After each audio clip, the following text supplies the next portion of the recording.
sent down to earth in a manger.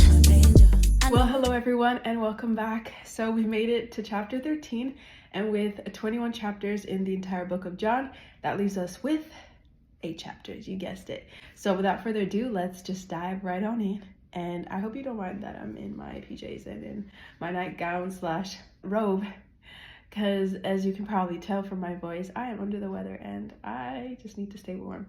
So let's read chapter 13. Jesus washes the disciples' feet. Before the Passover celebration, Jesus knew that his hour had come to leave this world and return to his Father. He had loved his disciples during his ministry on earth, and now he loved them to the very end. It was time for supper, and the devil had already prompted Judas, son of Simon Iscariot, to betray Jesus.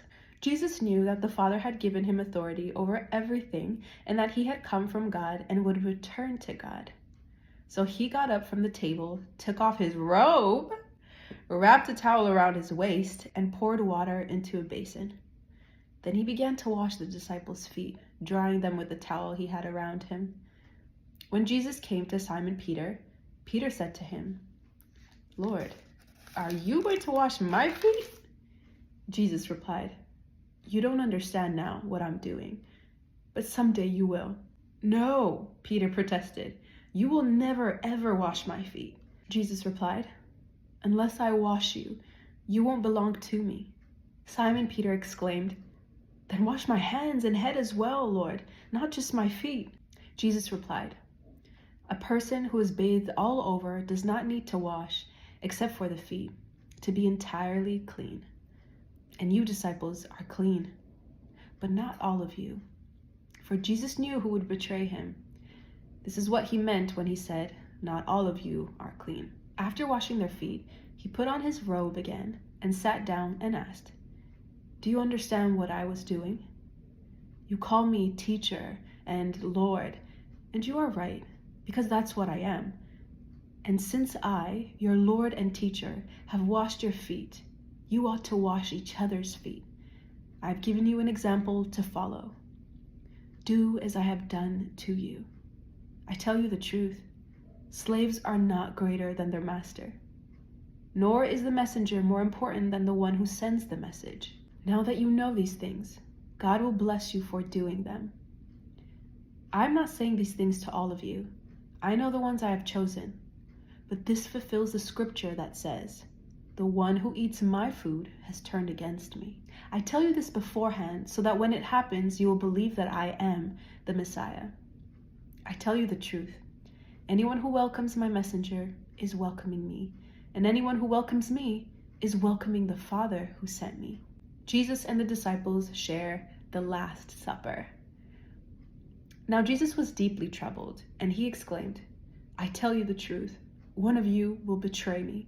The disciples looked at each other, wondering whom he could mean. The disciple Jesus loved was sitting next to Jesus at the table. Simon Peter motioned to him to ask, "Who's he talking about?" So that disciple leaned over to Jesus and asked, "Lord, who is it?" Jesus responded, "It is the one to whom I give the bread I dip in the bowl." And when he had dipped it, he gave it to Judas, son of Simon Iscariot. When Judas had eaten the bread, Satan entered into him. Then Jesus told him, "Hurry and do what you're going to do." None of the others at the table knew what Jesus meant. Since Judas was their treasurer, some thought Jesus was telling him to go and pay for the food or to give money to the poor. So Judas left at once, going out into the night. Jesus predicts Peter's denial. As soon as Judas left the room, Jesus said, "The time has come for the Son of Man to enter into his glory, and God will be glorified because of him. And since God receives glory because of the Son, he will give his own glory to the Son, and he will do so at once. Dear children, I will be with you only a little longer. And as I told the Jewish leaders, you will search for me, but you can't come where I'm going. So now I'm giving you a new commandment. Love each other. Just as I have loved you, you should love each other. Your love for one another will prove to the world that you are my disciples. Simon Peter asked, "Lord, where are you going?" And Jesus replied, "You can't go with me now, but you will follow me later." "But why can't I come now, Lord?" he asked. "I'm ready to die for you." Jesus answered, "Die for me? I tell you the truth, Peter. Before the rooster crows tomorrow morning, you will deny 3 times that you even know me." Wow. This truly is a tragedy, but also the reality of what humanity looks like. And so let's stay tuned together, and I'll see you here tomorrow so that we can dive into chapter 14. God bless you. Bye. Oh, still recording.